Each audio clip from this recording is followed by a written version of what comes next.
Don Cesare, 100 anni di Barbarigo, che cosa significano? Significano 100 anni di un bene comune per la città di Padova, persone formate in questo tempo, prima sempre ragazzi maschi, poi negli ultimi 50 anni anche ragazze, persone che hanno fatto scuola con i loro alti, i loro bassi e poi con tanti traguardi sia a Padova ma anche nel mondo.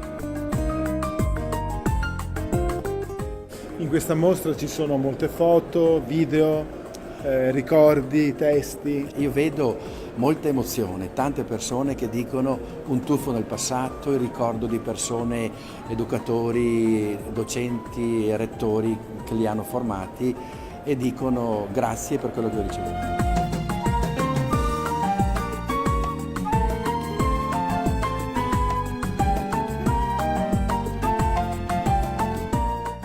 Noi cerchiamo di dire ai ragazzi: hai dei talenti, hai anche delle difficoltà, hai delle opportunità, mettili a frutto. Io gioco molto sulla parola responsabilità. I ragazzi arrivano con la propria cilindrata, arrivano così come sono e cerchiamo che esprimano al meglio i loro talenti.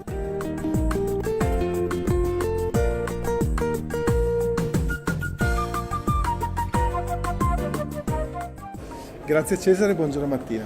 Grazie e buongiorno Mattino. Andiamo a vedere la mostra. Volentieri.